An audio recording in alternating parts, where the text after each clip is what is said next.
Just as we give digestion a rest with a fast, we can give the nervous system a rest with a fast from thinking and outward turned activity.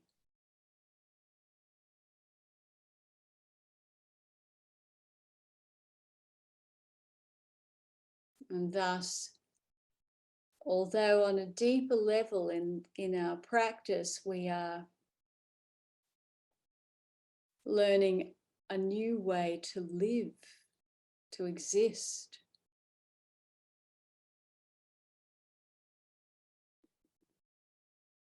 we are also nourishing and replenishing the energy of this physical body.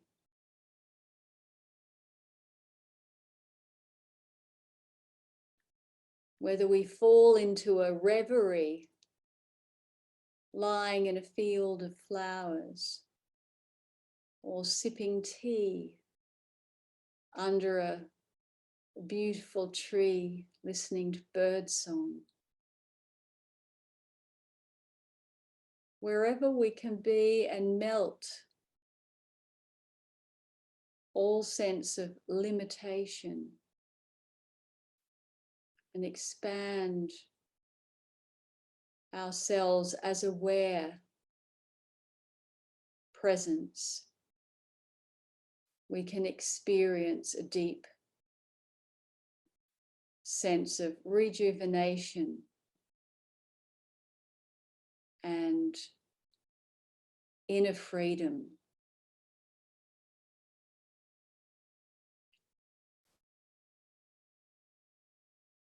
And this is why all the great teachers who have pointed the way for us, whether they have been from any lineage, whether that lineage has possibly could have been a religious lineage, it may have been a Zen lineage or a martial arts lineage, of course a yogic lineage. All those who are living in this physical world, yet unaffected by it,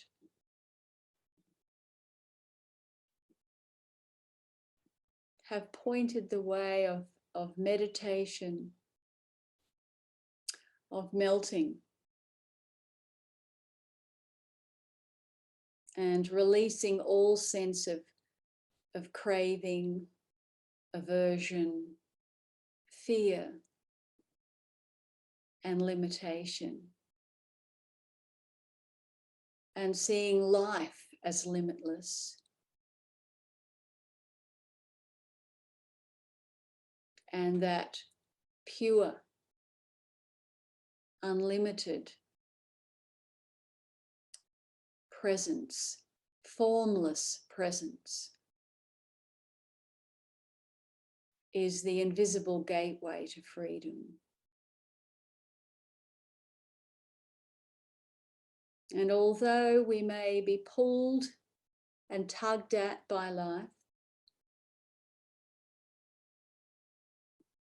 we can constantly and continuously remind ourselves by resting here, by drinking of this beautiful draught of peace, of non-attachment, of emptiness, which is, of course, so full, so abundantly full. So rather than filling our lives with more things, more, which seems to be the way of the modern world, as we empty out, as we create space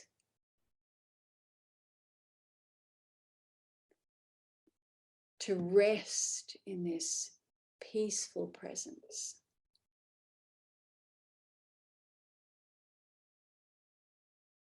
Then life becomes a beautiful flow.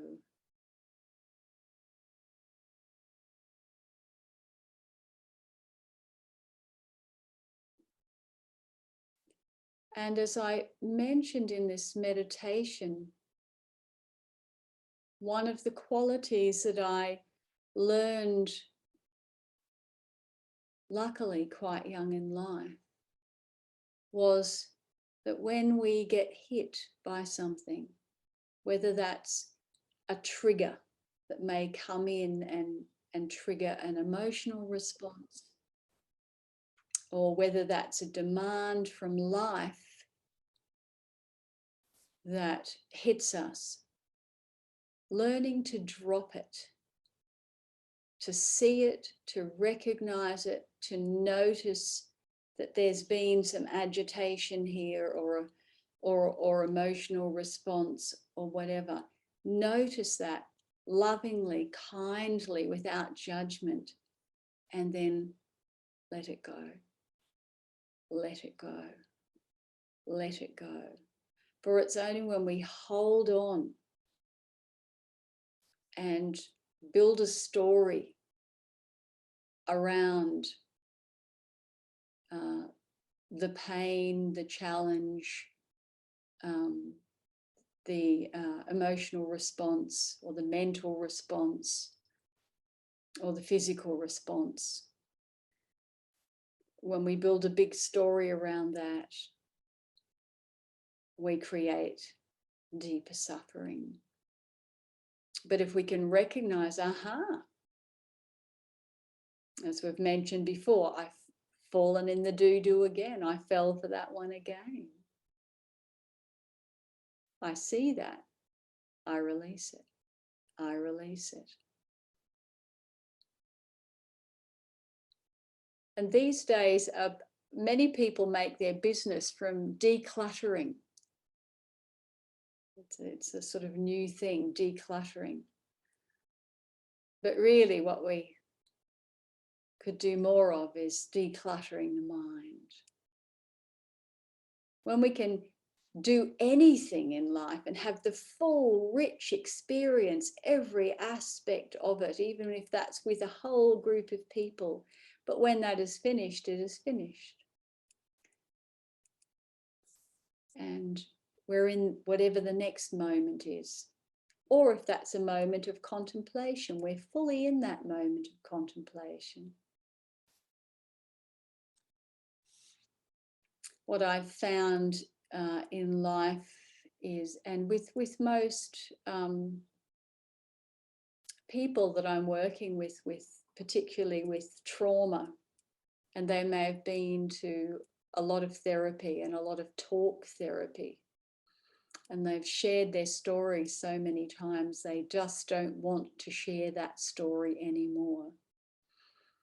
And when I can work with them somatically and hold that physical presence, just noticing the sensations arising in their body rather than the thoughts in the mind, just let the mind do what the mind does, but coming into the body as we work somatically and just allowing those sensations to move through.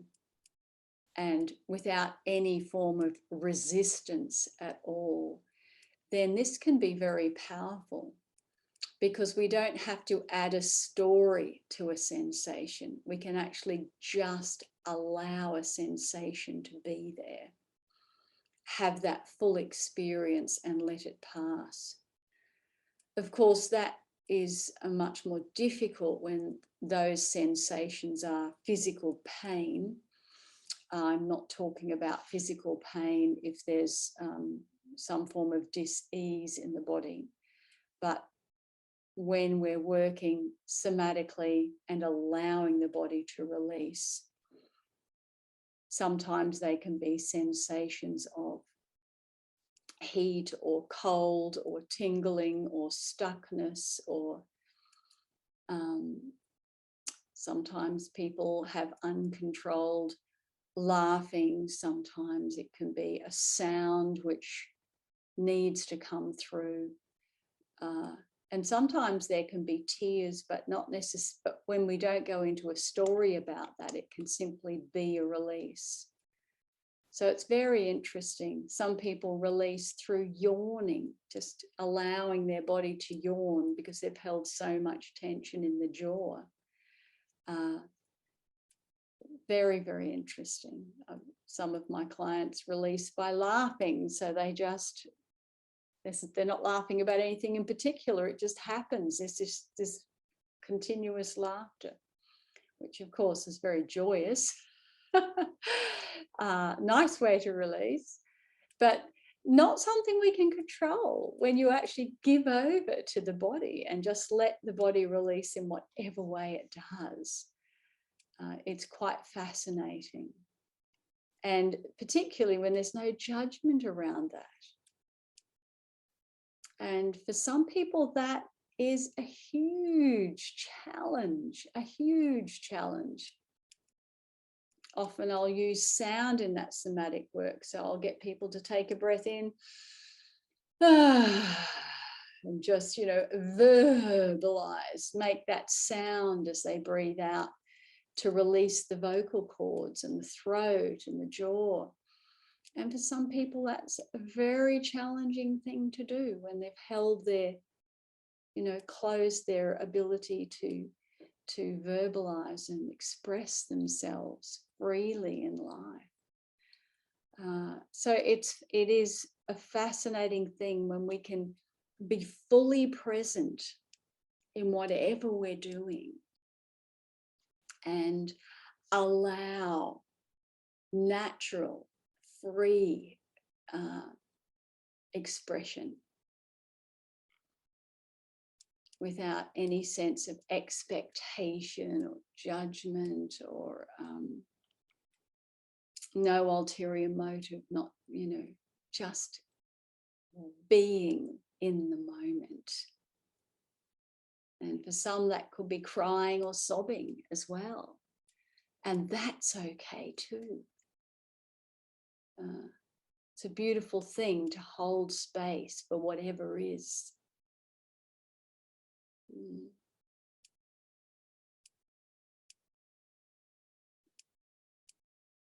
And of course, sometimes when we go into a meditation space, it's easy to rest in open, aware presence. And other times, the pull of the mind might be too strong. But still, there's that practice of, I'm caught in the thought realm again. I'll just drop it and come back to presence, come back to the witness awareness, and then fall into open, formless awareness again, as happens. So when there's no expectation, there's no expectation. And sometimes you may find that in your meditation, it's very peaceful and it's easy to drop in, and other times it won't be. Yet always, by allowing that, it will, on some level, calm the nervous system. It is still giving a conscious fast to our mental addiction. So fasting from the mental body, fasting from the emotional body, fasting from the attachments, fasting from the cravings, fasting from the expectations. This is just as powerful as having a fast from food, physical food. We could call it non-doing. And in non-doing, simply being, we are replenished on a much more profound level.